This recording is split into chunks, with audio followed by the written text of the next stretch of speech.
किसी भी मैथमेटिक्स का real concept, because concept is power. अगर आपके पास कंसेप्ट है तो आप किसी भी मैथमेटिक्स को इजीली बना सकते हैं अपने लैंग्वेज में। तो इसलिए हम लोग का चैनल का नाम भी रखा गया है Real Concept Academy. So make sure subscribe and share to your friends. So let's start now. तो थ्योरम है हम लोग के पास एक थ्योरम का नाम है angle sum property of quadrilateral.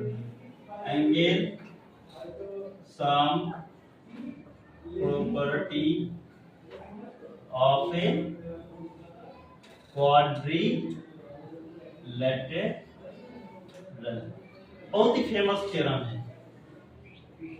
आज हम लोग इसको प्रूव करेंगे कि कैसे क्वाड्रिलेटरल का चारों एंगल का सम 360 डिग्री होता है। तो इसके लिए सबसे पहले आपको एक छोटा सा प्यारा सा क्वाड्रिलेटरल ड्रॉ करना होगा।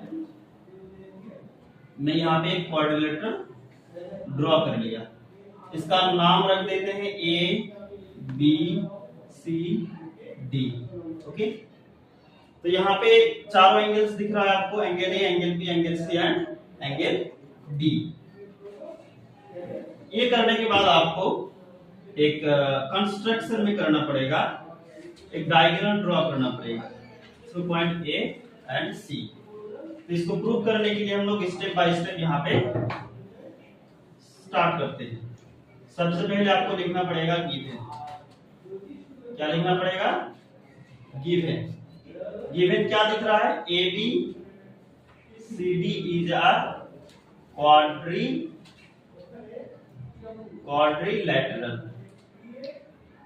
ABCD is a quadrilateral. This is given. And to prove में क्या करना होगा? Angle A plus angle B plus angle C plus angle D is equal to 360 degree. ये प्रूव करना होगा। अब इसको प्रूव करने के लिए हम लोग जो कंस्ट्रक्शन किए, फिगर में जो कंस्ट्रक्शन किए, इसको थोड़ा इंडिकेट कर देंगे यहाँ पे कि जॉइन ए एंड सी, ए और सी को जॉइन किए। उसके बाद आ जाता है प्रूफ। तो यहाँ पे आप देख सकते हैं एक क्वाड्रिलेटरल एबीसीडी था। इस क्वाड्रिलेटरल को मैं जैसे एक डायगोनल्स को जॉइन किया ए और सी पॉइंट को, तो यहाँ पे दो ट्रायंगल में डिवाइड हो गया। एक ट्रायंगल एबीसी और एक ट्रायंगल एडीसी। दो ट्रायंगल दिख रहा है। तो यहाँ पे जो एंगल ए था, एंगल ए का देखो दो पार्ट हो गया, एक नीचे वाला पार्ट, एक ऊपर वाला पार्ट। सिमिलरली एंगल सी का भी दो पार्ट हो गया, एक नीचे वाला पार्ट, एक ऊपर वाला पार्ट। तो मैं इस एंगल को कुछ नाम दे देता हूँ। एंगल 1, ये 2, ये 3, ये 4। एंगल 1 2 3 4। ओके, तो यहाँ पे सबसे पहले मैं इंडिकेट कर देता हूँ एंगल 1 ए जो है वो एंगल 1 प्लस एंगल 2 मिलके बना है। सिमिलरली एंगल सी जो है वो एंगल 3 प्लस एंगल 4 मिलके बना। अब इन ट्रायंगल नीचे वाला ट्रायंगल ले लेते हैं ABC. Triangle A B C, triangle ABC में हम लोग देख रहे हैं angle 2, angle B and angle 4, ये तीनों मिलके इस ट्रायंगल का ट्रायंगल एंगल्स बन रहा है, यानी एंगल सम प्रॉपर्टी यहाँ पे लगेगा। Angle 2 plus angle B plus angle 4 is equal to 180 degree, because angle sum property of triangle, किसी भी ट्रायंगल का तीनों एंगल्स का सम जो होता है वो 180 डिग्री होता है। ये हो गया angle 2 plus b plus 4 is equal to 180। इसको हम लोग इक्वेशन 1 मान लेते हैं। Similarly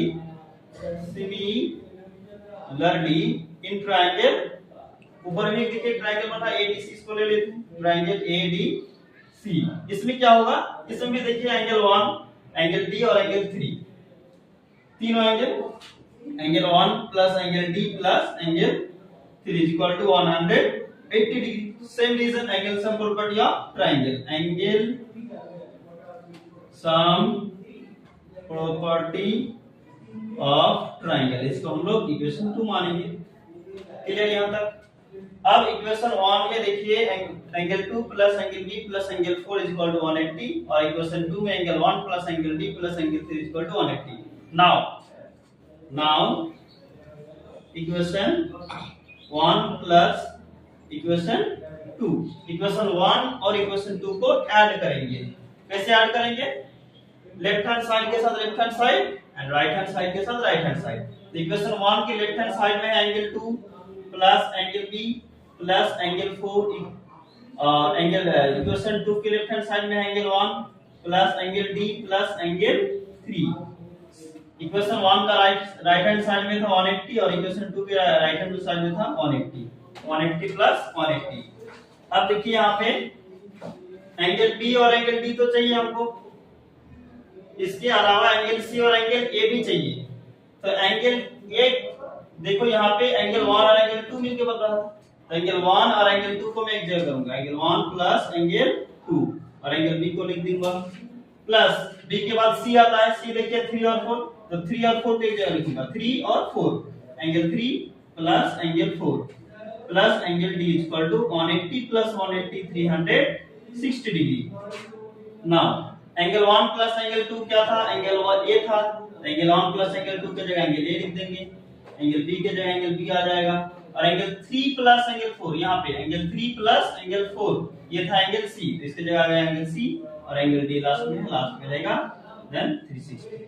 hence prove angle A plus angle B plus angle C plus angle D is equal to 360 degree. Hence proved. Hence proved. This is your angle property theorem. Thank you.